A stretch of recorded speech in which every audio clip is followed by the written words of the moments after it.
नमस्कार, प्रणाम। कैसन बानी आप लोग। आज हम बात करेंगे मगहिया जवान के बारे में। ये मगहिया जवान भोजपुरी के इतना कचरा करके रख दिल बड़ा सा जौन के जवाब नहीं खे। यूट्यूब पर आवत तरह सा जौन बुझाता तौन बकत तरह सा आ कह तरह सा अश्लील मुक्त हम बिहार करें। ये बिहार के अश्लील मुक्त कर तरह से कि रोज ये अश्लील खुद बोल तरह सा ये निचड़न के ये नखे बुझात कि हम का करत तनी नीच ई का भोजपुरी के बचाई। ये खुद नीच बावे। खुद एगो लड़की के साथे ही लेके भागल रहे, ओकरा के छोड़ दिहलस। वो तो केहू के बेटिए बहन हुई रे। निचड़ आदमी ते भोजपुरी बचावे आयल बड़े ते भोजपुरी के और कचरा करते रहे। आ जौन भाई लोग जातिवाद के नाम पर ओकरा के सपोर्ट करते रहनु कहियो कामे ना आई।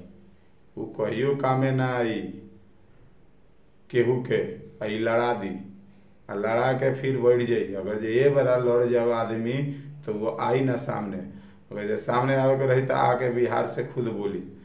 छत्तीसगढ़ में जाके बैठ गई बा एगो रूम में से बक बक बक बक करता। ओकर माई दूध पियोले भी तो आओ बिहार में, आके बिहार में घूमो। अगर जो गाँव के लोग वगैरह के ना पीटल नू जितना उ नीच बावे तो कही यही के मारे भागल रहेला।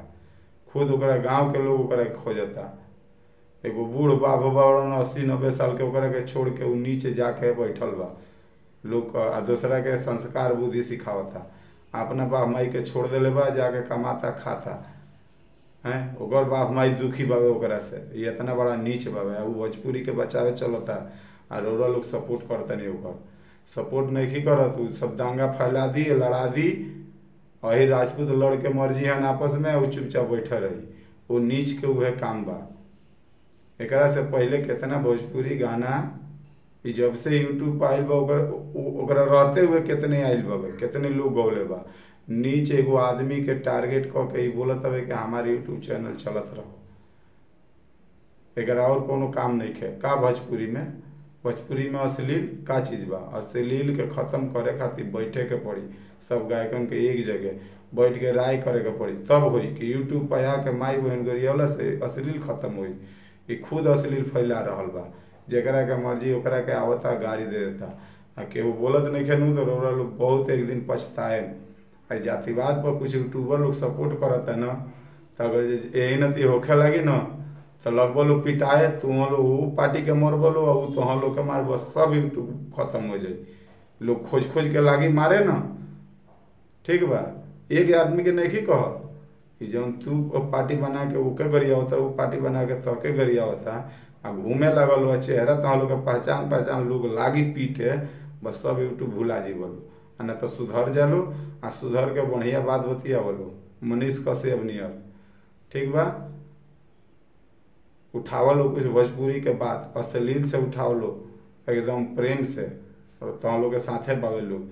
न तो जौन टीम बना के खेलत रहलो अब पिटैब लो, दोसर बात नहीं खे। आ तुम लोग घूमल लो गाँव गाँवी पता चल जाला।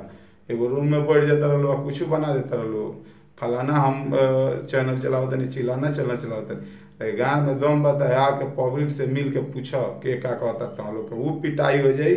सुधर जी बोलो तुम लोग के बतलावत नहीं। ज़्यादा ना बोले, ये वीडियो के शेयर करी कि कुछ चमचन के लगे पहुँच जाओ। जितना यूट्यूबर है कुली बनावत तरह से गाली गलौज वाला वीडियो न एकनी के लगे पहुँच जाओ। ये सबसे ज़्यादा कचरा कैल बड़ा सा भोजपुरी के। भोजपुरी कचरा नहीं के भाई। यूट्यूब पर आओ तरह से गाली गलौज करो तरह से एकनी के कचरा फैले बड़ा। एकनी के जहाँ देखी जौन गाली गलौज करता वहाँ एकनी के धोला के काम बा। सुधर जी सब रे तहनी के आवे के चाहे बात उठावे के चाहे प्रेम से। मनीष कश्यप के देखा सा यूट्यूबर के कितना बिजोड़ बात उनती उठाव सा, आवाज़ उठाव सा कि आके माई बहन बेटी रोटी रोज कर तरह से ठीक नहीं खे। आ सुधर जैसा सौभन के कहतनी एगो के ना सौभन के जितना ही गाली गलौज कर तरह से सब सुधर जैसा। भोजपुरी के तनी के कचरा फैला दिल बड़ा सब। ज़्यादा ना कहे काल आए तो तहनी के उपाय हम कर दे। ठीक बा, नमस्कार, प्रणाम।